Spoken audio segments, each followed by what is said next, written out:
when it comes to economy, each game that I've seen has their own in-game currency. Children normally invest a lot of money into aesthetics, into cosmetic packs, into in-game items that makes them stand out.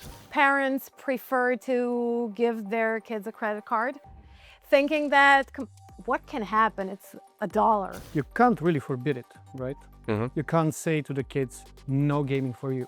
Because if his colleagues, if his peers play and he doesn't play, you're gonna be like, haha, you're out.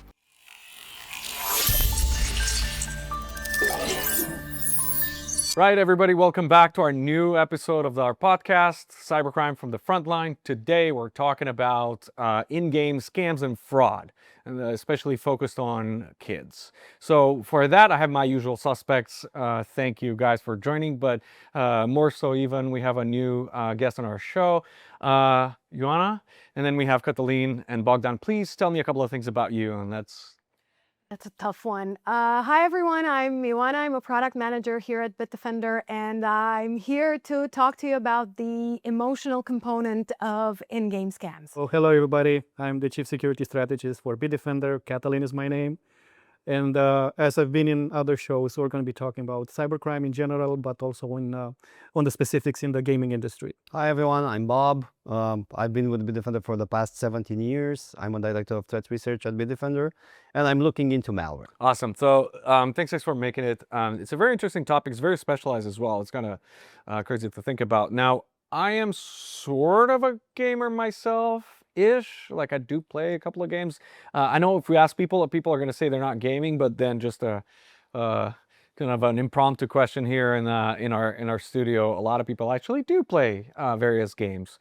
However, though, over the past few years, past many years, as gaming has moved to the online world, there's been a development in the platforms and in the tools and the economies of the gaming industry that we were not completely aware of. And in fact, a lot of the adults, a lot of parents are completely unaware of the economies behind the games that kids play nowadays. And of course, to us in cybersecurity, that's very important because there's all these attack vectors that are new and uncharted. In fact, I'm going to throw this right now, and even go say as far as, more scary things have happened by using, terrorism has been coordinated at times through game chats because they were hard to track. So I'm just going to throw it out there now, but probably expand on it later on. So what is game fraud, or shall we say, should we talk about the economies a little bit so we get a little bit of background?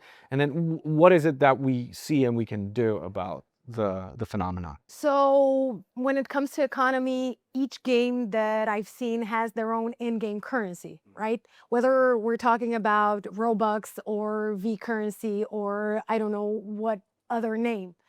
So when it comes to fraud, you have a couple of things, among which you have in-game currency being stolen through account takeovers, or another player convincing your kid to transfer them some funds for I don't know what rare item that they don't receive.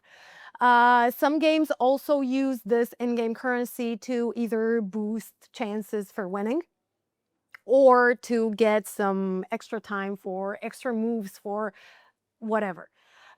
When it comes to in-game currency and economy, you open the door also to certain types of fraud and certain types of scams, as well as the story goes with currency in general.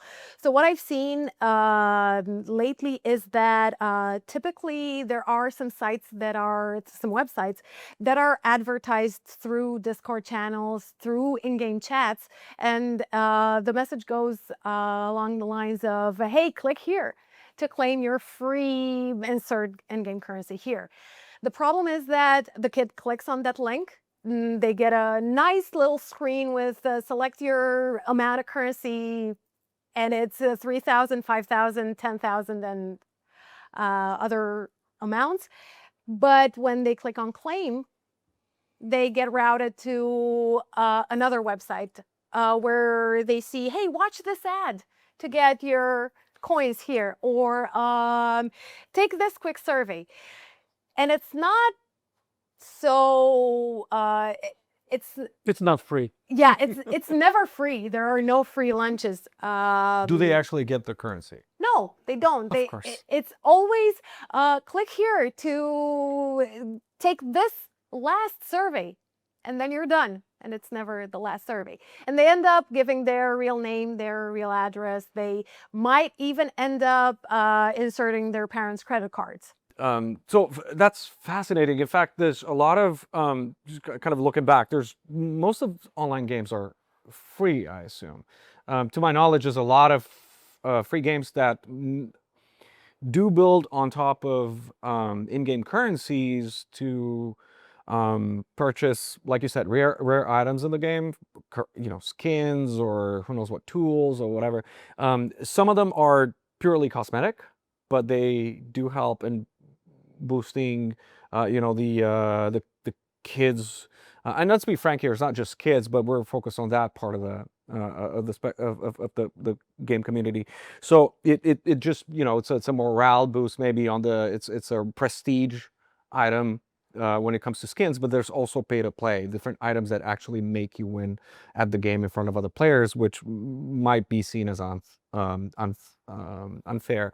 Now, to add to this, and I've also seen situations where the game currency is used for other purposes, which is it's something that I don't know much about. So maybe you can help me follow through. No, that's actually a very good question, because let's get one thing clear before the conversation gets heated. I'm a gamer myself. I have a kid who games. I have a wife who games, and so that puts me not into that old man yelling at cloud situation. I know what I'm doing, and I'm very proud of my gaming history.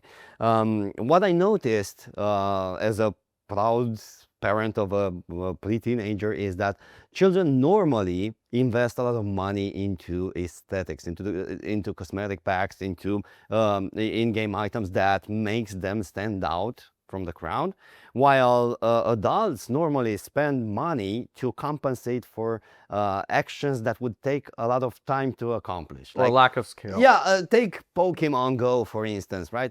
If you don't have enough time to go raid gyms during the raid season, you will happily spend some money to get remote raid passes and join the battles remotely, because you don't have the time or the energy to stroll across the city as the young kids would do.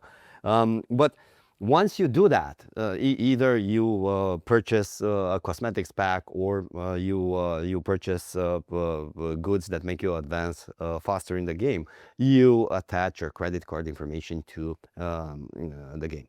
So that in itself becomes valuable, because whoever hijacks your account also has now access to, let's say, purchase rights to specific in-game stuff that might be traded later. Another thing that's important is that kids can be tricked a little bit more easy into downloading, for instance, stuff that would apply these cosmetics. You have an exe files, an executable file that poses as a rare skin into a game, but once you install it, you get an info stealer that hijacks all the browser contents, including logging sessions, cookies, credit card information, data stored in the browser, and then sends it to a third party on the internet. So there's a lot of danger, and we're not even barely scratching the surface, because things get a little bit more complicated when we move away from traditional gaming, like gaming on mobile or on PCs, to VR, which is a whole different world. But I think it's safe to bring that up later in the conversation. But yeah, so you're looking at the whole space, as in, I imagine parents being like, okay, the kid's playing a game. I know they're yelling and doing things, but they're spending 6 hours a day doing it, and they're hanging out with their friends maybe, and that's great. How aware are they? I'd imagine they do get aware at some point when they being asked for a credit card to purchase certain items. So are they given an actual credit card? What's the typical, or they get like a gift card and then they use whatever they have on there, or? It depends. So what I've seen is that typically parents feel like if their kid is at home and if they're safe, Mm-hmm. the parents are more in control. Sure. But the reality is a little bit different Right. than what this illusion of control, this perception of illusion of control gives us. Some parents prefer to give their kids a credit card, thinking that what can happen? It's $1 or $3 or $5. The problem with that, with these microtransactions, is that it's going to add up to a whole lot of hundreds of dollars in a given month, because games are built to keep you there, and I'm sure you've noticed that, and you've noticed that as well. And they give you little rewards if you complete little tasks. And sometimes they give you a harder task to accomplish. And at the same time, a small screen pops up and tells you, hey, you can unlock this for 50 coins. You can unlock this for 20 coins. And adults struggle with impulse control, right? We all do that. But kids struggle a lot more with impulse control. They don't have the filters that adults have built in years of experience at the end of the day. So how strong is peer pressure, for example? I imagine it's very hard for them that all the other kids have the skin, but they don't. Like, they're compelling to make the purchase. That plays a huge role Right. as well. It comes back to what Bob was saying, that There's no difference between wishing for a bigger car versus wishing for a bigger gun in a game. So yeah, we all do that. Like Ioana said, it's very difficult for us to lower our expectations in real life. For a kid who doesn't even have the value of money burnt into their brains, it's like, there's a number there. What happens if I press a button over and over again? Yeah, your mom's credit card gets charged. But for the kid, it's like, okay, as long as the button keeps getting pushed, that's fine, right? So, I mean, of course, it's more insidious because there's no, the currency isn't dollars. You're not buying a skin for $10 or whatever the actual amount is in real money, $20 for a skin. You're actually paying 2,000 coins or whatever the currency of the game. And then to the kid, that's just coins. And then they get free coins during playtime as well, maybe, and that makes them feel like it's just something available. But the difference between the free coins that they get for completing tasks Right. or for in-game time, it's not going to make up for the need. No. Okay. So we have a whole industry of a multitude of games that have thriving economies in the background that are empowering these microtransactions. Kids have all the motivation to, go on that rat race to get the rarest item or the latest thing, while using the game's communication channels or Discord, all of which are hard to supervise by a parent. Tell me about that. I think there's a learning curve involved in supervising a child's online activity. And I think there's some prior knowledge that the parent needs to acquire somehow in order to be successful in monitoring their kid. The problem with that, as I'm sure you guys can confirm, is that parents have to acquire this knowledge on top of everything else: a job, running a household, taking their kids from soccer practice to school, and from school to whatever other practice. The problem with this learning curve, aside from time, is that sometimes there's a lack of awareness of what these platforms themselves offer parents. So, for example, it was a surprise for me to find out that Roblox offers parental controls. Did you guys know that? They do, yeah. Yeah, well, I didn't. So you have to become aware of the fact that you need to monitor your kid's activity. Then you got to find the perfect tool that will fit the needs of your family. And then you have to learn how to set up that tool. So that takes a little time. And I have good friends. I have a very good friend that has two teenagers even. One is 16 and the other is 14. And she kept complaining that she had no idea what her kids we're doing online. And then I said, well, install some parental controls. Well, you know what the problem is? I don't know what to choose. I do not have time, and I have no idea how to set that up. It's hard. And on top of that, your kid will probably be able to shut it off because he is much more tech savvy than you as a parent. Yep. I think we have two types of parents here. So we're going to have the ones that are going to try to limit game time. They're going to set up parental controls. If they give them a credit card, it's probably going to be limited to some amount, or they give them gift cards, how do you call it? And they're going to be they're going to pay attention to what the kid is doing online, right? Maybe even trying to see the conversations, or the parental control will notify them. But then you have the other category of parents, which are like super busy, and the kids, if they don't give them screen time, they're going to have to actually act as an entertainer for the kid. So it's like, yeah, go play. This sort of parent will probably not be aware of parental control software. It will be probably very scared into providing them with a credit card. But if the kids will ask for pocket money so they can go buy their own gift cards, then they can actually have access to the money, even though the parent is not giving a gift card.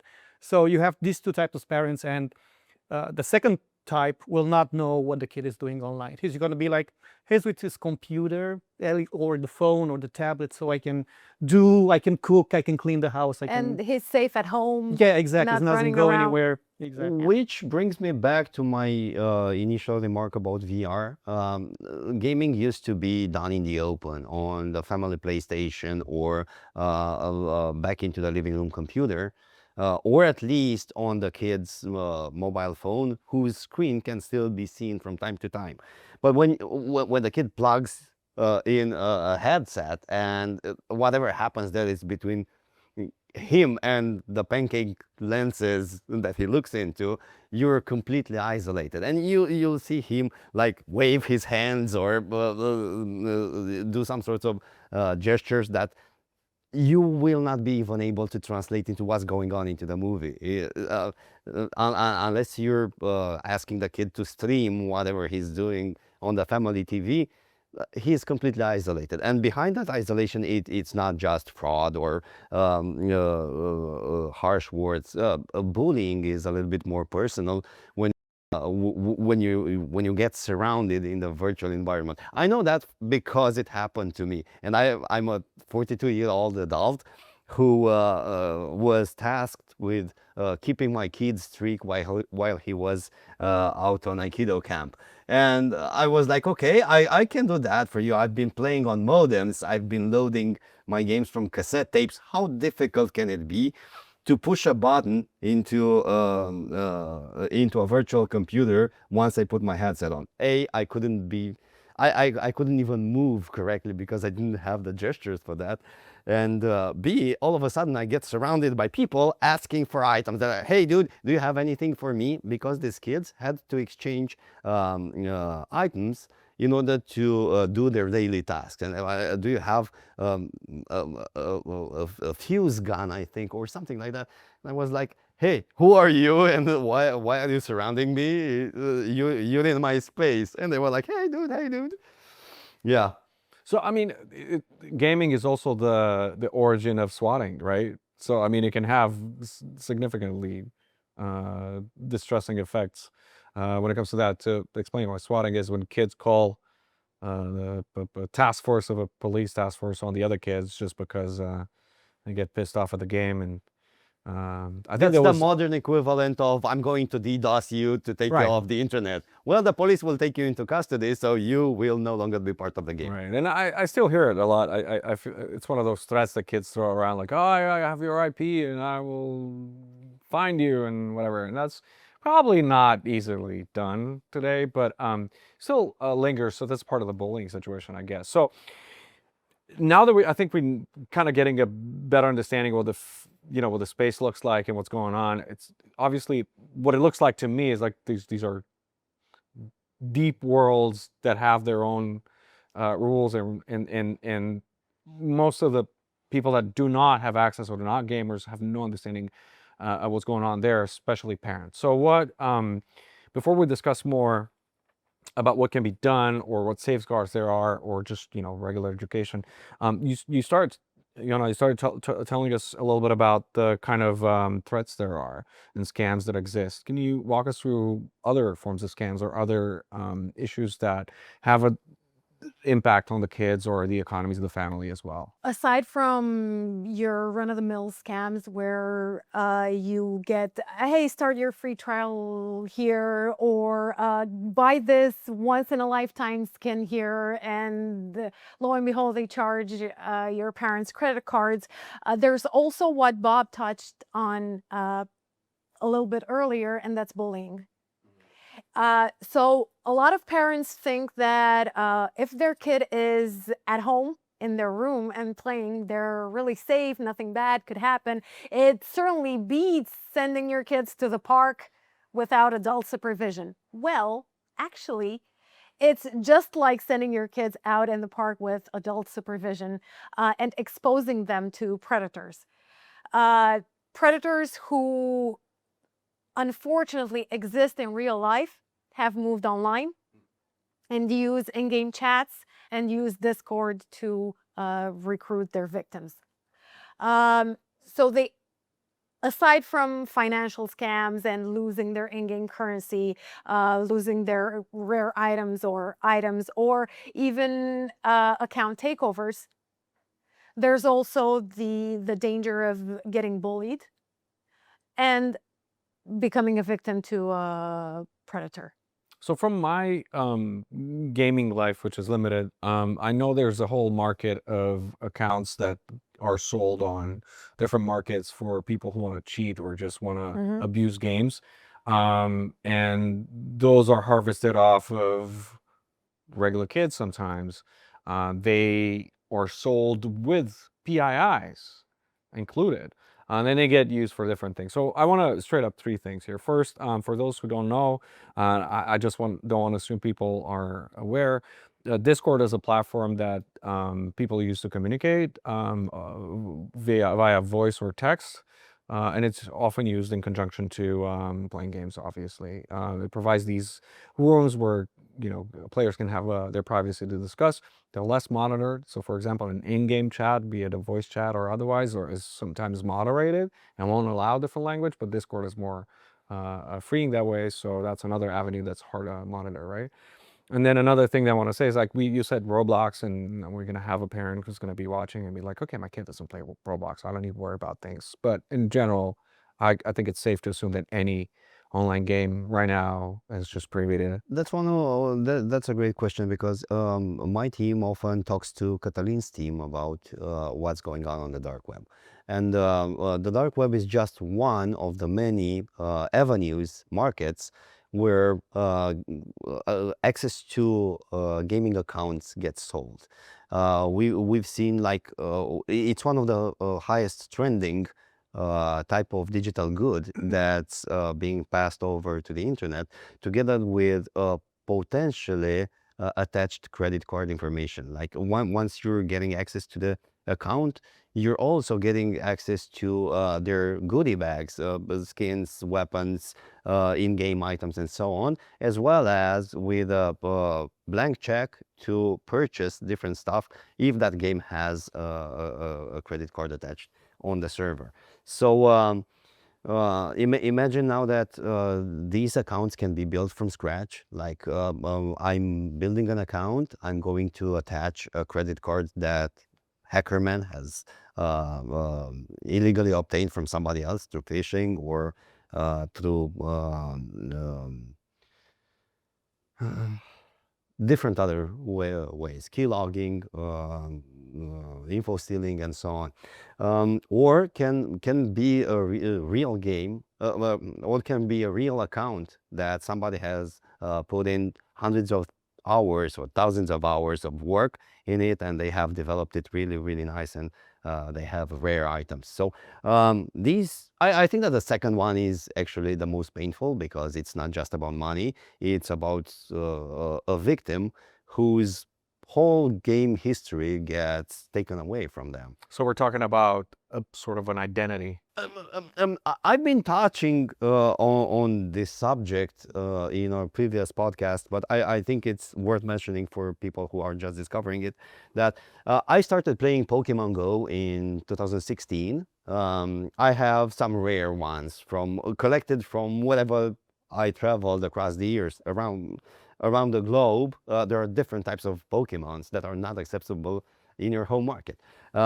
Second, I have the first Pokemon that I've traded with my kid. I have the first Pokemon that I traded with my wife. I have the lucky Pokemons that I traded with friends of mine who are no longer alive, right?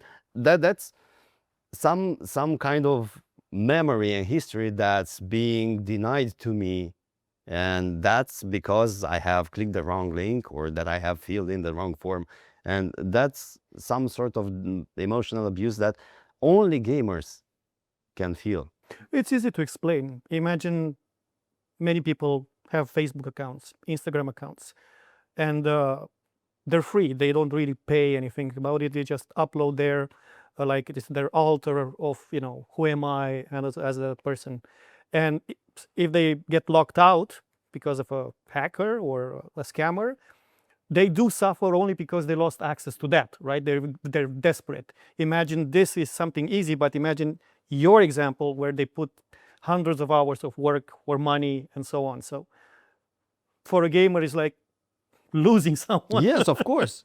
I mean, to be fair, if you spend however many tens of hours playing the game to get the rewards, ultimately the ones earned through the game or purchased, even though that's invisible or just doesn't feel tangible, that's money. It's still good. Real money's been paid, and there's a value that maybe I don't understand the value of a skin, but that doesn't Have we mean seen ransomware? Yes, that Like, was hold what it for I ransom? wanted to discuss about right now. Look, if you have photos taken hostage by ransomware, it's the same like not having your gaming account available anymore to you.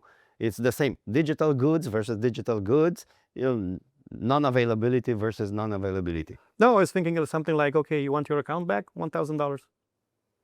I think that has happened. Let's not give people business ideas. I mean, that and the fact that, and I was and I can't, I don't have a lot of examples that come to mind right away. Maybe you do, or we'll put them in some notes somewhere, of game chats in Discord being used for nefarious purposes. And I mean stuff that's more serious. Like I said, I think there were some cases of classified information being passed on through this means and so on and so forth outside of the gaming space.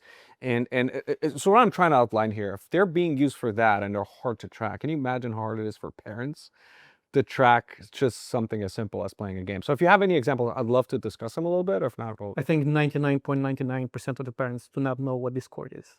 I agree. So, and yeah, they'll hear about it. They say, yeah, it's a chat platform. It's a chat platform. But they don't know that it's free. It's super easy for somebody to set up a server, to invite people there, and then to mass coordinate them, to mass manipulate them, and so on. It's like Microsoft Teams for kids. Okay, interesting comparison. Microsoft Team. Better than Microsoft Teams. Slack we're gonna have to cut that out. Yeah. Yeah. Now, funny thing, just to break this gloomy part of the conversation about cybersecurity, you know that there's this game called War Thunder, and it usually involves people fighting with tanks and planes and whatnot. It's the #1 of leaks for national security information, like plans for advanced weaponry, because people who play War Thunder and work in the military or in the military-industrial complex will often challenge the accuracy of information by just bringing the blueprints. And they're like, you know what? This plane doesn't have this type of engine. Look, if you don't believe me, here are the manufacturing plans for it. That's a great example of amazing. And it's been reported that some classified information about certain planes has been disclosed that way, right? Yeah. That's insane. That's kind of crazy. So, more lighthearted, I guess, with serious consequences. But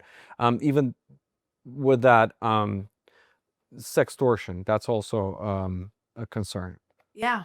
Walk me through it. What's going on? Usually, so when I first heard about sextortion, I thought, oh my God, someone is coercing kids to send explicit photos or videos of themselves. But when I dove a little bit deeper into it, it's not coercion. It is because some kids are bombarded with adult content from a very young age. So this becomes the new normal. Everyone's doing it, and that comes back to what you were saying a little bit earlier about peer pressure. If everyone's doing it, then this must be the norm. So I'm going to do it too. So it's not a question of how do you force a kid to do something. It's a question of how do you convince them? How do you manipulate them into sending you this type of content? It's terrifying. It's crazy. And then the predator, the attacker, tells the kid, okay, so I have these photos and these videos of you. You send me X amount of money by whatever deadline, or this goes public. And the kid does not earn any money. Of course, they're a kid. So they have two options: either tell their parents or grab their parent's credit card and pay off the attacker. Very few children tell their parents about these incidents. And sadly, there have been tragic cases where kids have committed suicide as a direct result of being in a sextortion case. So, kind of to summarize, we're looking at the whole world where if the kid's home, parents are pretty chill because it seems like they're within reach and safe. But then there's this whole world behind gaming that opens up multitude of ways that fraud can happen, either economic effects or psychological effects on kids, that mostly, to my understanding at this point, parents are largely unaware of. Yeah, because gaming is actually a pretext for online interactions. So gaming is just one of the many avenues in which people can gather into communities, socialize, and ultimately get exposed to fraud. Because whenever there's two or more people, there's also a potential for somebody to exploit on that trust and get rich. And as we were talking earlier before we started shooting, you can't really forbid it, right? You can't say to the kids, no gaming for you. Because if his colleagues, if his peers play and he doesn't play, you're gonna be like, haha, you're out. We don't have what to talk to you. And we know how important that is for, Yeah. for their... We are- So, I mean, it's terrifying to know that this is something that can happen and happens. It's also terrifying, and it sounds like terrifying to me, not knowing what can happen as well. So, let's kind of lift ourselves up from the gloominess of this space. I'm happy that we discussed the potential threats, kind of browse over the avenues where they happen and how significant, serious these are. I'd like you to help me build a list of potentially, let's say 5 steps, parents can do, can act on to have a little bit of a grip on what's going on. First off, of course, we're trying to educate and trying to make it aware, bring some awareness on what's going on. That's already a great step forward. So what other things can Okay, I'll parents do? start. I'm not going to give you the whole 5 points, but it can be I would 4. say that gaming is an amazing experience. Like, I grew with gaming. I played since I was like maybe 7 or 8 on various platforms and levels of quality. I spent a tremendously good amount of time with my brother playing all kinds of games, and I'm spending now a tremendously large amount of time playing with my son. So I'm a big fan of gaming. I think that it unlocks a lot of opportunities and it prepares your brain for exploration. You shouldn't be afraid of that. But what parents need to do is to make sure that this is a safe experience as well. And probably one of my most important pieces of advice to parents is to try to become part of that experience. Hold your kids' hands. for the first time when they're joining this life. Be their sidekick, guide them along the way, teach them how to solve specific problems, like how to face bullying, how to stay away from trouble, how to not disclose information about themselves, and how to safely pick friends that are trustworthy in this space. Once you do that once, twice, 3 times, maybe 2 weeks, 10 weeks from now, you're going not only to be able to retire from this, because it takes a toll on the parent eventually, but also you're going to build your kids to be more resilient. Like if they understand, the kids understand that bullying is a natural phenomenon, but they don't have to take it seriously, because this is the online world, and there's now nobody physically reaching out to them, provided that they're not giving out the address where they live at, right? Once you've done that, it's going to be much better both for the parent and for the kid. Teach them how to be adapted to this modern life, because restricting access to game only works as long as you are in control of their time. Once they go to school, for instance, or once they go into the park, that's going to be other kids taking off devices, and your kid will end up playing on somebody else's device, right? The second thing is to help the kid establish proper payment mechanisms. Do not just add your credit card to their account, because probably they're going to max out your balance. Rather than that, preload the account with a voucher, right? You go to a supermarket, get a voucher for the specific game. You just top it up with $50 or however much you want the kid to have available. And if that account gets burned, or if that account gets stolen, or if that accounts get phished, the attacker will only have access to that limited amount of money, not to your entire credit card balance.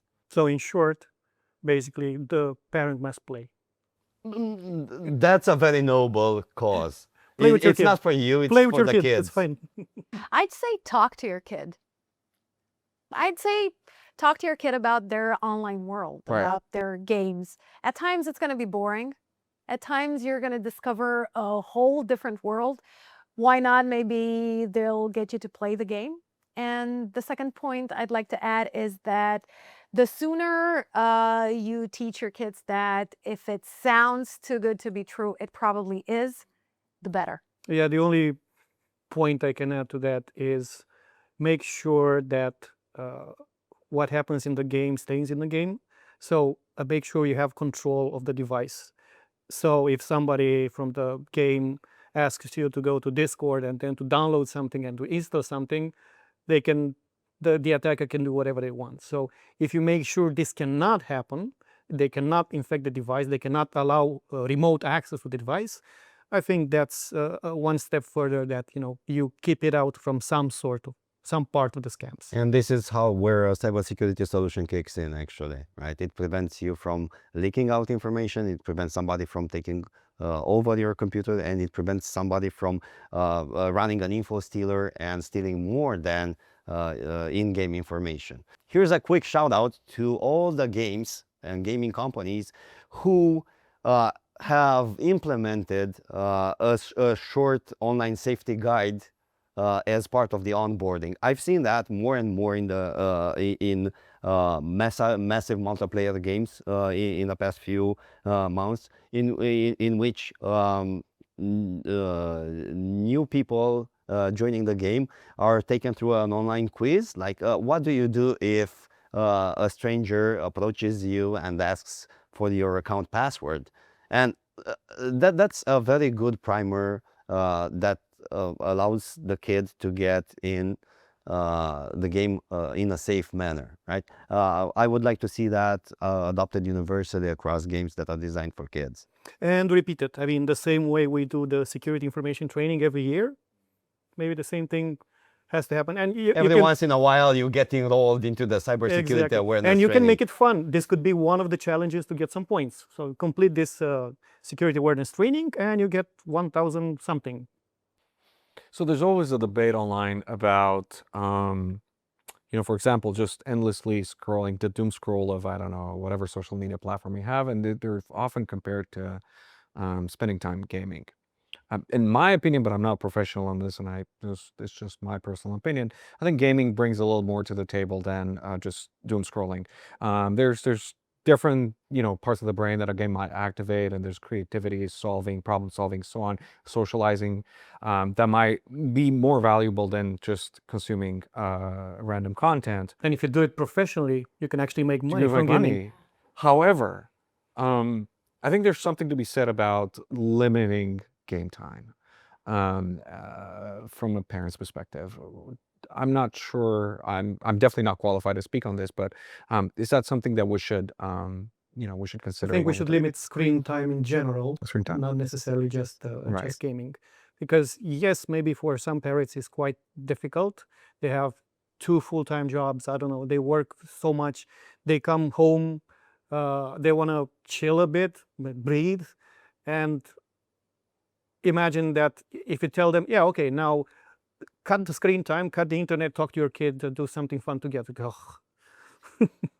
So, but it has to, somehow it has to happen. I think you need to be a little bit more explicit about what you want. Limit screen time overall, or on one device at a time. Because what's happening now with teenagers and preteens is that they'll have like 2 hours of playtime on their laptop, and then they'll move to a smaller screen, and then they'll go into the living room to watch a little bit of movies or cartoons or whatever their favorites is.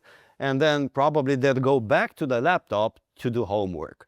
What part of that will I mean, to be fair, like even when we're talking about games, right? The franchise that I play, that little gamer in me, it's available on multiple platforms. So I could potentially play it on my phone, on my tablet. I can play it on the, and of course it's not the same experience because of the, different capabilities from the console to the thing. But the items and the economies and everything, they're still there, and they transition through the platform. So it's inescapable and inevitable ultimately to transition from a platform to another and keep playing, even when out of reach. So.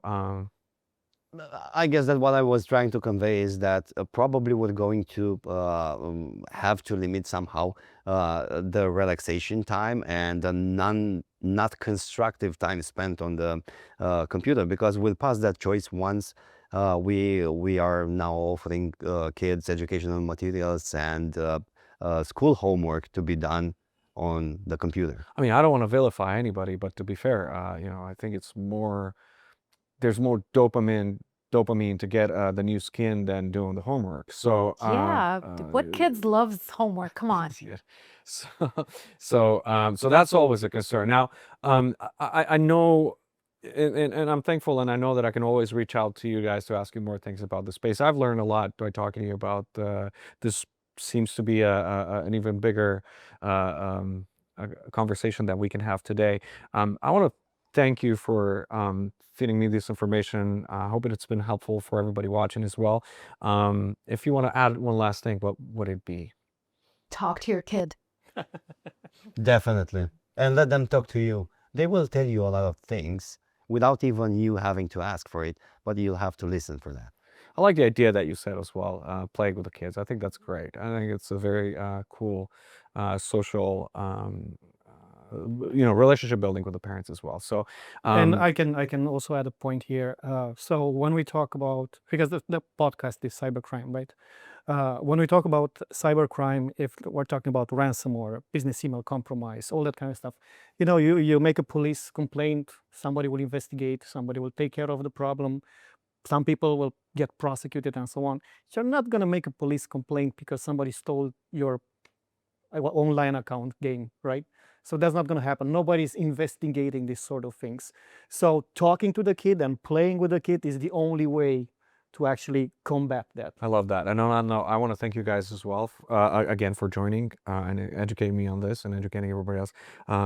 Thank you. I hope to see you on the next one very soon. Thank you very much. Have a good one.